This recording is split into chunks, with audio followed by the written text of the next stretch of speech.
logo minha Bíblia, muito quero aprender. Vou contente para a escola dominical, pois é Deus quem sua palavra me ensina. Saúdo os queridos internautas com a doce e gloriosa paz de nosso Senhor e Salvador Jesus Cristo. Estamos com a lição de número 11, aperfeiçoando o relacionamento conjugal. Essas lições têm sido de grande importância, né? Eu quero parabenizar todas as mulheres que neste domingo, dia 8, né? É o Dia Internacional da Mulher. Que Deus abençoe a todos vocês e que vocês sejam todas mulheres virtuosas. Essa lição tem trazido aí grande ensinamento, né? Tem construído, tem modificado muitos lares. E eu quero dizer a vocês, continuem me acompanhando, pois é importante ter vocês aqui comigo, esclarecendo dúvidas, fazendo perguntas. O meu objetivo é ajudar, né? Como eu disse, eu gasto um bom tempo preparando as aulas, mas na intenção de estar ajudando aí a todo mundo, todos aqueles que se interessam, tanto no Brasil como fora dele. E o texto áureo, eu quero pedir aos professores, queridos professores, fale sobre a estabilidade conjugal, né? Então você pode fazer um pequeno comentário aí no texto áureo, dizendo a respeito, né, do livro de Cantares, né, 8 e 7, que fala sobre as muitas águas que não pode afogar o amor, né? E aí, entrando, professor, na verdade aplicada, vocês vão pausadamente, com muito cuidado, tentando colocar de maneira que o aluno, além de se entender, né, o objetivo que o professor está aplicando para alcançar, o aluno também possa trazer lições para a sua vida e melhorar o seu convívio aí no ambiente familiar, né? Mostrando a eles, professores, a importância de continuar aperfeiçoando sua vida conjugal. Aí para ir para a introdução, é bom que, professores, vem cá, que vocês falem sobre propostas, né? Quais são as propostas dessa lição sobre o aperfeiçoamento conjugal. E aí você entra aí no primeiro tópico, trazendo essa discussão, né? Alguém que, por exemplo, talvez você esteja à altura para também aconselhar alguns relacionamentos que estão aí com dificuldade. Porque esta lição propõe uma reflexão, né, da importância aí, da necessidade de cada um de buscar o aperfeiçoamento na sua vida a dois, na sua vida com a sua esposa, vice-versa com seu esposo. Então vamos estar mostrando dentro dessa lição quais atitudes você tem tomado para o bem-estar de toda a família. Então dentro dessa lição nós vamos estar falando sobre isso. E aí nós vamos estar falando sobre as atitudes, que atitude tomar. Então os queridos professores vão mostrando, colocando para os alunos algumas atitudes, para que a lição possa fluir e os alunos possam entender o assunto, né? Porque uma das primeiras grandes atitudes que é preciso ser tomada pelo casal é reconhecer que Deus deu ao homem uma companheira de uma mesma essência, né?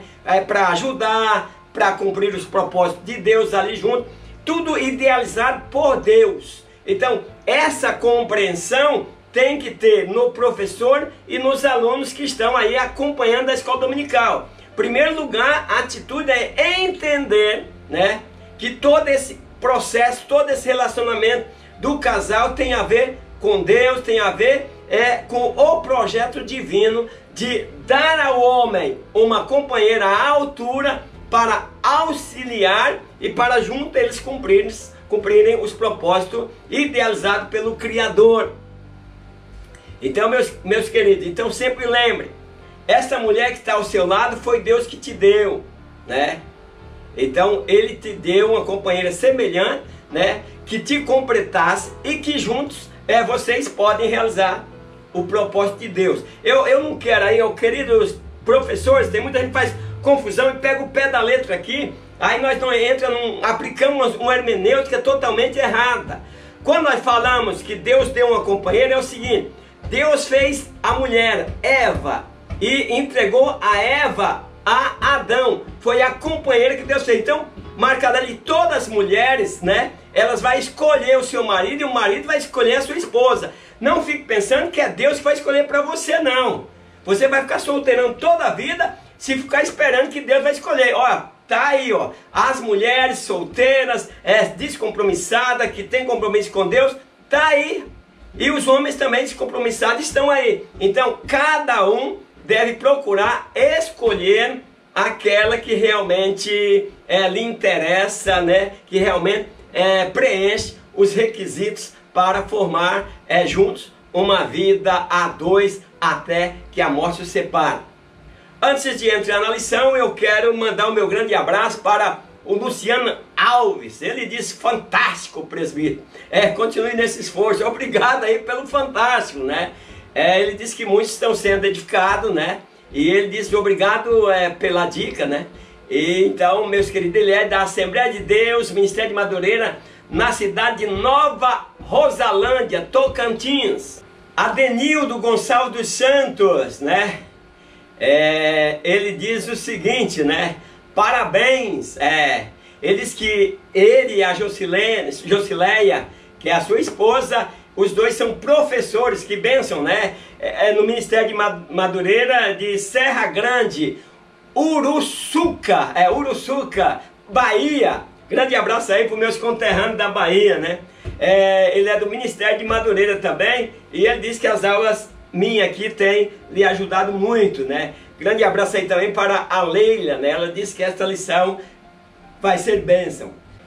Gênesis José Moraes, ele disse: irmão Ademar, a paz do Senhor.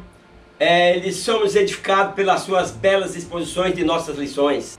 Ele é da Assembleia de Deus, Madureira, do campo do Jardim América, Aparecida de Goiânia.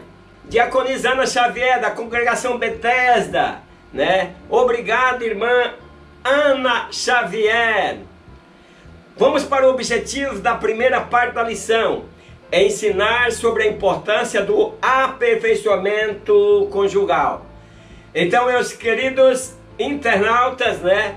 Professores, pessoas que me acompanham, alunos, né? Você que não pode ir na igreja, pois está trabalhando naquele horário ou tem algumas dificuldades, continue assistindo às escolas aí na sua casa, escolhendo o horário junto comigo. O 1 diz assim: a importância do aperfeiçoamento.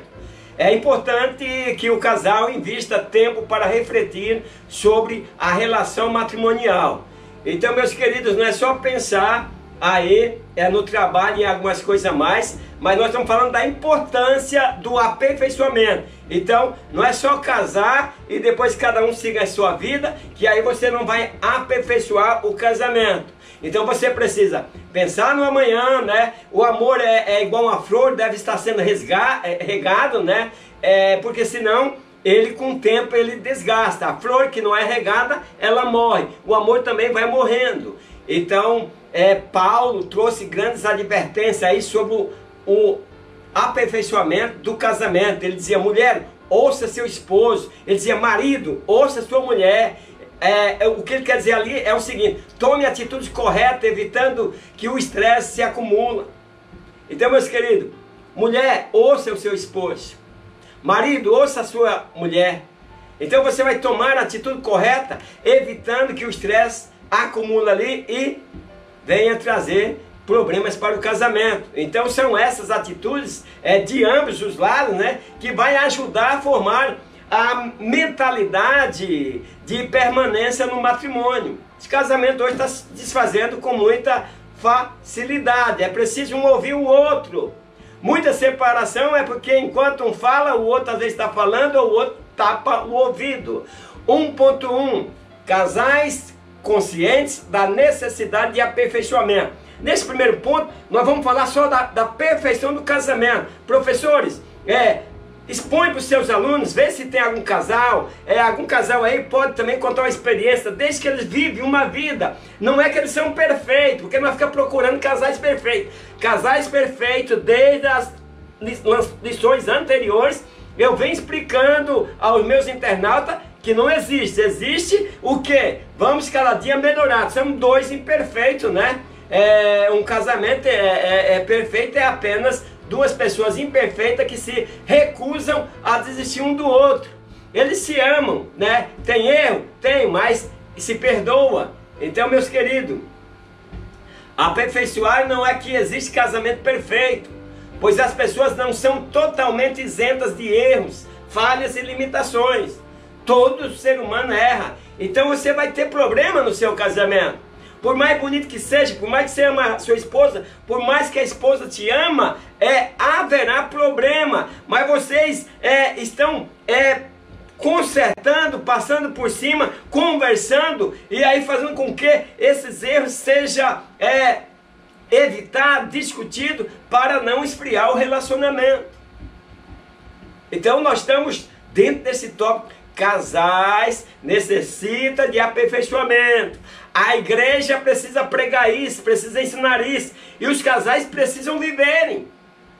Como eu disse, já acabei de dizer que casamento perfeito não existe. Mas se não existe casamento perfeito, não significa o que eu estou falando que não possa melhorar. Eu quero dizer que nós vamos ter erro, nós vamos cometer alguma coisa que está errada, é imperfeito, mas nós se juntamos e nos perdoamos e procuramos melhorar. Então, porque o casamento, para ele vir à perfeição, ele é fruto de um aprendizado, de se viver juntos, de se colocar em prática o que aprendeu. Então, o que eu quero trazer aqui para a família, para os casais, e quero que os professores nesse mês Brasil coloquem aí para a sua classe, é que quando você casa, o aperfeiçoamento é um processo necessário e contínuo, por toda a vida. Casais não devem viver se agredindo. Tomar atitude é a base para a solidificação do casamento. Casamento ele é uma instituição divina, você tem que entender. Não é apontar o dedo na cara do outro, ficar apontando e dizer você fez isso, o outro foi você, e vira aquela discussão. Como cristão, você tem que entender a origem do casamento. Então, no 1:2 vai falar sobre desgastes no relacionamento conjugal. Então, meus queridos professores, abra um pouquinho, eu não sei se a classe de vocês é misturada com criança, aí vocês vão ver como falar. Mas, queridos professores, fale de situações que podem contribuir para o desgaste no relacionamento conjugal. Olha aí, por exemplo, a esposa está na cama, o marido, né, como eu estou mostrando para vocês, está sentado na beirada da cama porque houve uma desavença. Na melhor hora em que eles poderiam se juntar aos corpos, que eles poderiam contar história, poderiam se amar, se abraçar, viver a intimidade, estão brigando. Um está de cabeça baixa e o outro está aqui pensativo, perdendo oportunidades de apimentar o casamento. Então, meus queridos, é importante identificar e perceber se já está ocorrendo algum desgaste. Olha aí, casais, nós temos muitos casais de cristãos separando, dizendo não dá mais. A igreja precisa investir e também incentivar as pessoas de bom índole, as pessoas que realmente gostam de estudar, a fazer faculdades direcionadas também para ajudar as famílias, para que o desgaste não venha a trazer tantos divórcios. Então, meus filhos, meus alunos, professores, explique para a sua classe que desgastar é gastar-se ou destruir-se pouco a pouco. Não é que ele gastou, é desgaste, desgastar. Pouco a pouco vai corroendo. É como uma ferrugem, pouco a pouco ele vai penetrando no ferro, ele vai comendo o ferro, daqui a pouco uma estrutura que era forte cai. E assim é o casamento. O desgaste é resultado de vários acontecimentos que vão, como que minando o relacionamento. Hoje é uma palavra pesada. Hoje é a falta de um elogio. E isso vai desgastando. Olha, gente, quando nós casamos, nós não sabemos, podemos viver 50, 60, 70 e até 80 anos uma vida conjugal. É um longo tempo, não pode deixar desgastar. Então, meus queridos, é prudente perceber o perigo e buscar refúgio. Eu coloquei um semáforo: prudência, parar, pensar e agir. Para de agir no repente. Viu, meus queridos? Busque refúgio. Porque o inexperiente, ele segue adiante e sofre as consequências, conforme está escrito em Provérbios 22:3. Então pare, pense e haja depois. Depois você vê qual que é a maneira correta de agir. O 1.3 fala da importância de constante cuidado. Esta lição, meus queridos, ela vem trazendo um manual para aqueles que querem viver um casamento duradouro. As pessoas estão só na fantasia e por isso não estão tendo casamentos de sucesso. 1.3, a importância do constante cuidado. 2 textos bíblicos nos ajudam na reflexão sobre né? Um exorta o casal a não se negar um ao outro. E o outro texto é aplicado também ao relacionamento conjugal: semear. Então, meus queridos professores, claro que esta lição desse trimestre, nós não podemos estar com uma lição, com uma classe recheada de adultos e crianças. Então nós precisamos ter adultos, né, jovens, que vão casar, mulheres casadas, homens casados, e vamos falar abertamente. Paulo está falando aqui da negação, que tem levado o quê? Tem levado o casamento à infidelidade. A mulher nega e vai negando, o meu marido acaba buscando na rua, ou vice-versa. Então Paulo está dizendo aqui, olha, o casal não pode negar um ao outro. Então, meus queridos, o homem deve cumprir o seu dever como marido. Então, está doente, se trate. Está trabalhando demais, dá um jeito de trabalhar menos, mas que você possa cumprir a tua obrigação de marido. E a mulher também deve cumprir o seu dever como esposa. Está doente, se trate. Mas não negue a seu esposo, pois você não casou para isso. Então, em todos os sentidos. Às vezes o esposo, eu estou falando na área sexual, mas de repente, no cotidiano, você precisa do marido, o marido precisa da esposa, e aí se negam. Então a Bíblia diz assim, a esposa não manda no seu próprio corpo. Paulo escreveu sobre isso. Quem manda no corpo da mulher é o marido. E vice-versa. Então, meus queridos, falando na área sexual, para que o casamento seja duradouro, é preciso também que o casal possa estar atento aos pontos sensíveis no corpo, ao prazer sexual. Não se negue um a outro, a Bíblia diz, a não ser que concorde em não ter relações por algum tempo, a fim de dedicar a oração, mas que haja um acordo. Eu já disse em outras lições, a mulher por conta própria não pode dizer que vai se consagrar por uma semana, por um mês. De maneira nenhuma ela não pode. Nem o homem pode fazer isso, mas se os dois se concordarem, então eles podem fazer. Foi um acordo, uma aliança que fizeram os dois. Mesmo assim, depois tem que voltar a ter relações sexuais novamente. Casais não podem ficar aquém de relações sexuais. Eu digo aberto, eu tenho que ensinar aberto. Se o casal não tem relações sexuais, aumenta a cabeça do homem ou da mulher, os pensamentos imorais. Quando vê um homem atraente, ou quando vê uma mulher atraente, vem para a mente, e daí vai se desgastando por aí também, daqui a pouco. Olha a infidelidade entrando. A culpa de quem? Muitos casais, um acaba traindo o outro. E a culpa não é só do que traiu, a culpa é dos dois. Porque depois se casa, o sexo passa quase a ser uma necessidade fisiológica. Viu, meus queridos? Quem é casado sabe do que eu estou dizendo. Então não se negue um ao outro. Se vocês querem continuar casados, não se negue um ao outro. Eu já disse em lições passadas que tem treinamento para mulheres conquistar marido é de outra mulher.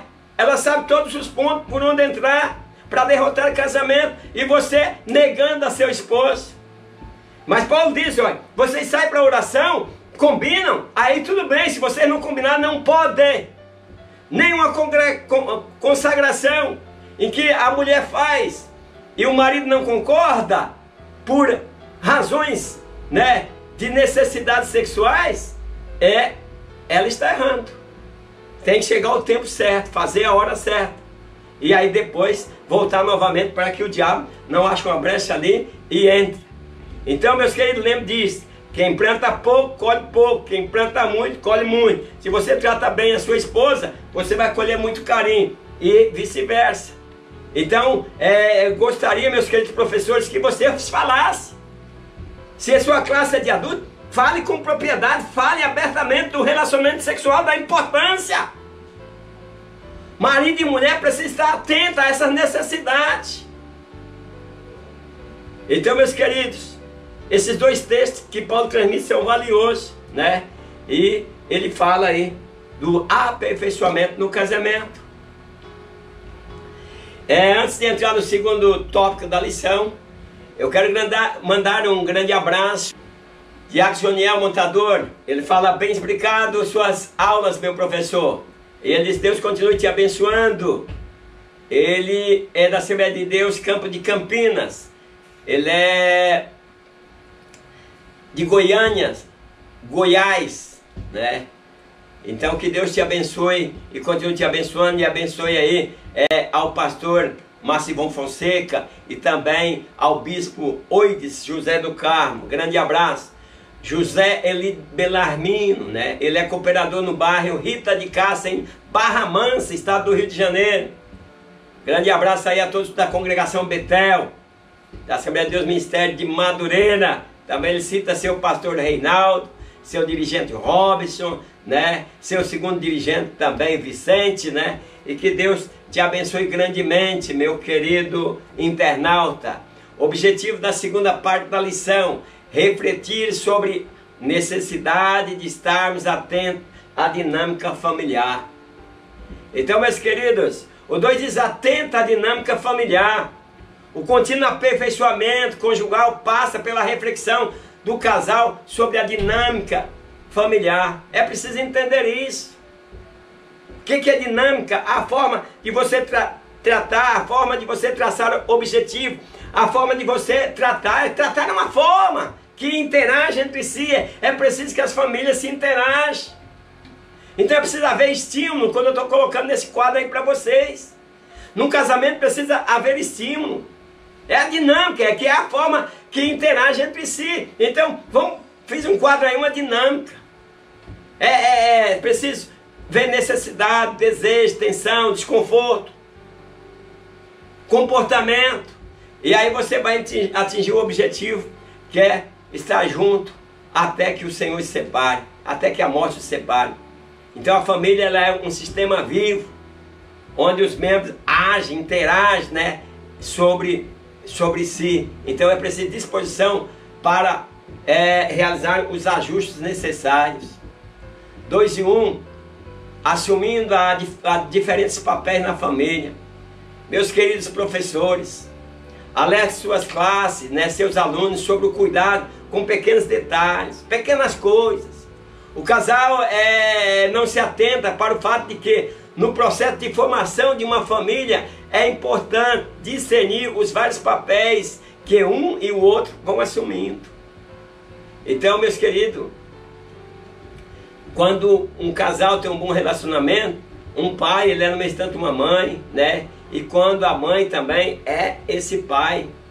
E também no casamento, o casal, a mulher vê o esposo como um pai, como um namorado, né? Como um filho, e vice-versa.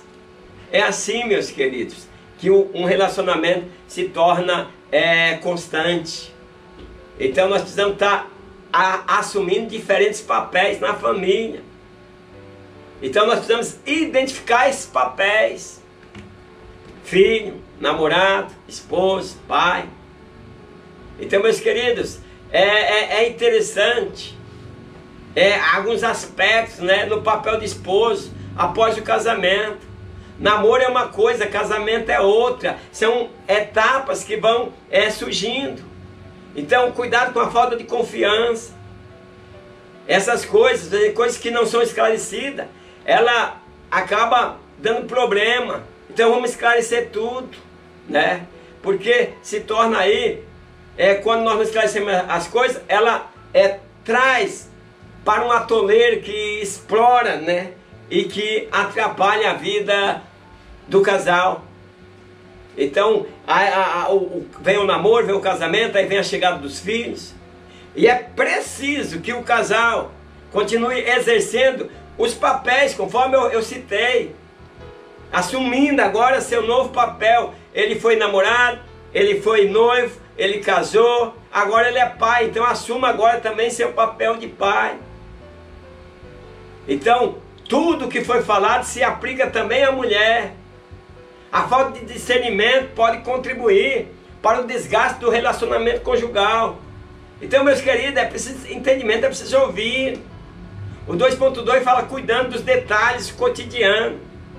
Uma das definições do termo detalhe é minúcia, coisa muito pequena ou insignificante. Então, meus queridos, aí o casamento, o coração vai rachando. Coração rachado. Porque coisas pequenas foram entrando e foram separando. E as pessoas não viram. Pequenos detalhes, pequenas coisas. E aí o coração que era agora está rachado. E aí o amor, as pessoas se esquecem, os casais se esquecem, que eles se alimentam de detalhes, de pequenas coisas, pequenos gestos. É ideal definir a dosagem de cada elemento que alimenta o casamento e que dá crescimento ao casamento. Isso desenvolve comportamento de fidelidade e respeito. Porque muitos casais têm problema, porque as pequenas coisas não têm feito, mas as pequenas coisas que vai fazendo, ela faz a diferença. Então é por isso que eu estou falando nessa lição, cuidado com coisas deixadas de lado, ou adiado para ser tratado depois, outro dia, desconsiderando, não desconsidere, pois algo talvez tão pequeno, mas merece atenção. Nem sempre aquilo que nós consideramos insignificante, a mulher talvez não considera, ou vice-versa. Então para mim é insignificante, mas para minha mulher talvez não é. Então eu preciso cuidar dessas coisas, né? Então, meus queridos, casais, professores, vem cá. Fale abertamente a seus alunos, de maneira que eles cresçam, de maneira que os seus casamentos se tornem sólidos. Nós vemos, né? Nós deparamos com um contexto de alegria, encanto e empolgação por parte do noivo, quando nós lemos lá Cantares. Ele convida a sua amada a sair do seu esconderijo e ver a maravilha que ficou os campos após a passagem do inverno. Flores. De repente, no versículo 15, a amada, né? A esposa chama a atenção do seu amado, do seu esposo. Ele vê raposinhas passeando por meio ali daquele belo jardim, daquele vinheteiro, daquele vinhedo, aonde as flores estão prontas. E aí, aqueles filhotes, né, que entram no vinhedo e causam uma devastação. Pequenas coisas. Então a noiva sábia, e ela sabia do potencial devastador dessas pequeninas raposas. E ela vê, né, que se as flores forem danificadas, também não haverá frutos. É isso, meus queridos, pequenas coisas você danifica e que você quer colher fruto no seu casamento. Raposinhas são pequenos hábitos e comportamentos, pequenos desavenças e frustrações acumuladas ao longo dos anos que sugam a seiva do amor e matam a felicidade do casamento. Atente para este capítulo de Cantares. Quer dizer, são os pequenos problemas que parecem significantes e pequenas circunstâncias mal resolvidas. Então as raposinhas parecem inofensivas, mas que no futuro trarão desgosto no relacionamento conjugal. Não deixe as raposinhas entrar no seu casamento. São as pequenas coisas que destroem o casamento. Os pequenos problemas não parecem muito ameaçadores, por isso são tolerados. E esses pequenos problemas podem ser as raposinhas comendo as flores que vai se tornar em frutos. Veja que as pequenas raposinhas podem fazer num casamento, na vinha de um casamento. Então, meus queridos, é importante cuidar.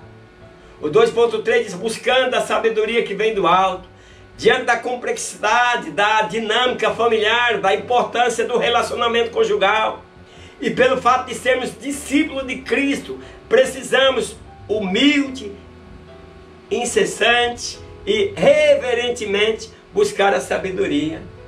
Sabedoria que vem do alto. Nós estamos mais preocupados com as coisas terrenas.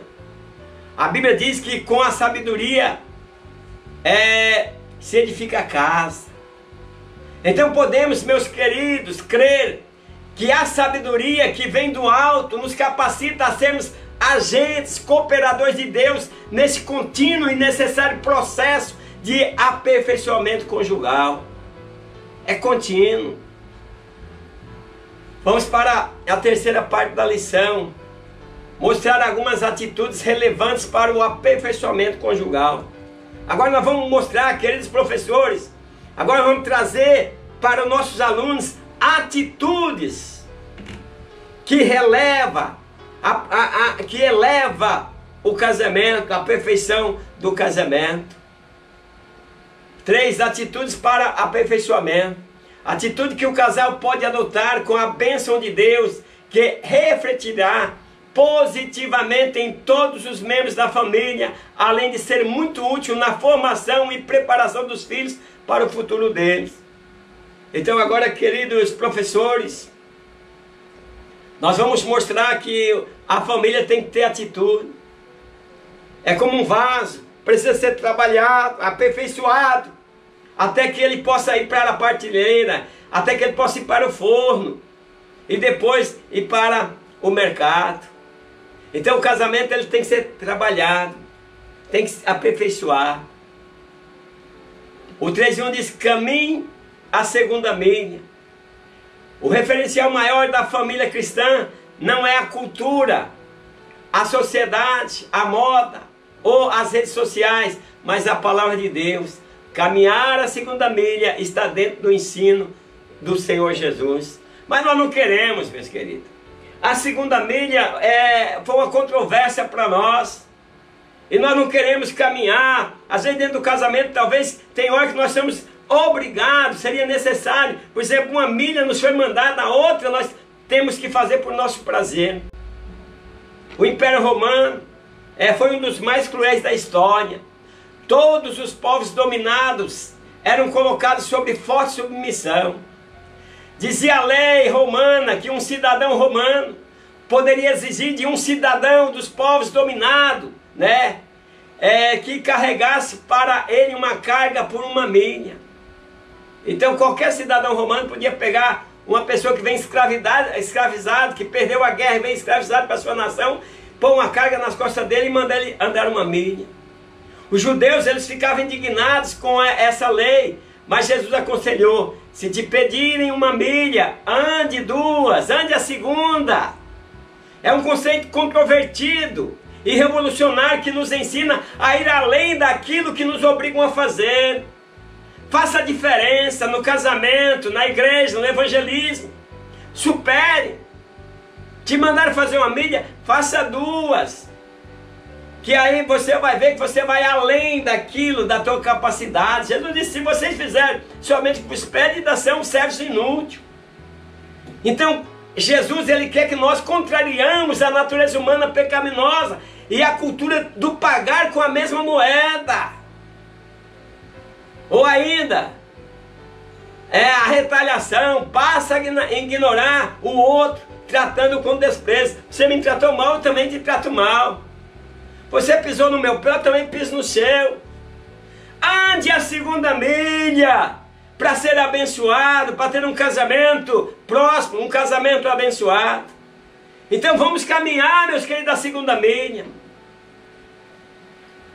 Ou seja, vamos mais além, vamos fazer mais, vamos exceder em amor, graça e misericórdia. Não é só beijinho, beijinho, é lá na cama.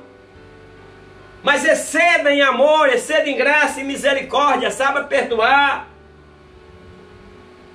O 3.2 diz planejar atividade fora da rotina. Nós estamos mostrando como você melhorar o seu casamento.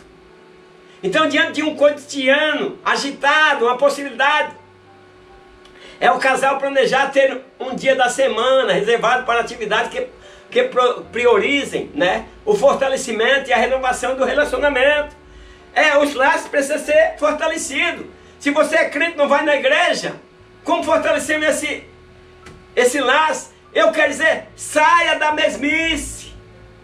Casais que vivem a mesmice correm o risco aí de, nesse mundo conturbado, não terminarem juntos.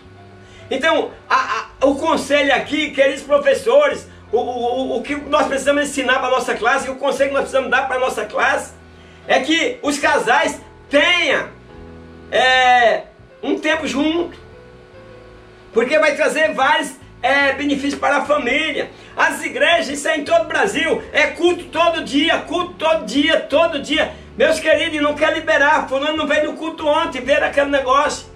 Reserve um dia para a família. Dê um tempo para que você, marido, possa levar sua esposa para jantar fora, para visitar algum lugar, talvez até para lembrar, ir a um lugar quando namorava, caminharem juntos. Isso fortalece o relacionamento conjugal. Não é a preocupação do dia. A preocupação do dia está levando muitos casamentos ao fracasso. O 3.3, raiz e alicerce no amor. O apóstolo Paulo ora para que os cristãos em Éfeso estivessem arraigados e fundados em amor. Quando as raízes são profundas, não há razão para temer o vento. Casamento de raiz profunda, casamento em que um paga a devida benevolência ao outro. O estranho pode olhar, ele tem raiz, não vai estragar aquele casamento. Então, meus queridos, raiz profunda, pode vir um vento, vem de um lado, vem do outro.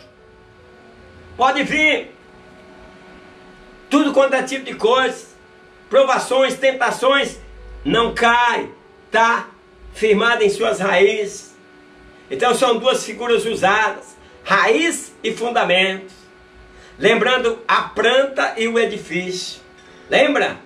Fundamento do edifício são as bases. Fundamento da planta são suas raízes. Então são duas imagens perfeitamente aplicáveis ao relacionamento conjugal. É preciso ter base, é preciso ter raiz. Não é casar por casar, casar porque realmente quer ter conjunções carnal. Não, senhor, casar é uma responsabilidade. Então, nos versículos anteriores, o apóstolo Paulo ele menciona a força do poder do Espírito e a habitação de Cristo como condições para o amar. O casal não pode abrir mão da oração. Concluindo, meus queridos, nós estamos vivendo esses dias desafiadores, em que o Espírito Santo esclarece, guia, capacita os casais na busca pelo aperfeiçoamento do relacionamento conjugal. Então, que lição maravilhosa. Gostaria que você estivesse comigo na próxima lição, que é a 12. As bênçãos de Deus para a família. Então, meus queridos, que Deus abençoe a cada um de vocês. E nós vamos nos encontrar de novo na próxima lição. E até lá, na paz do Senhor. Amém.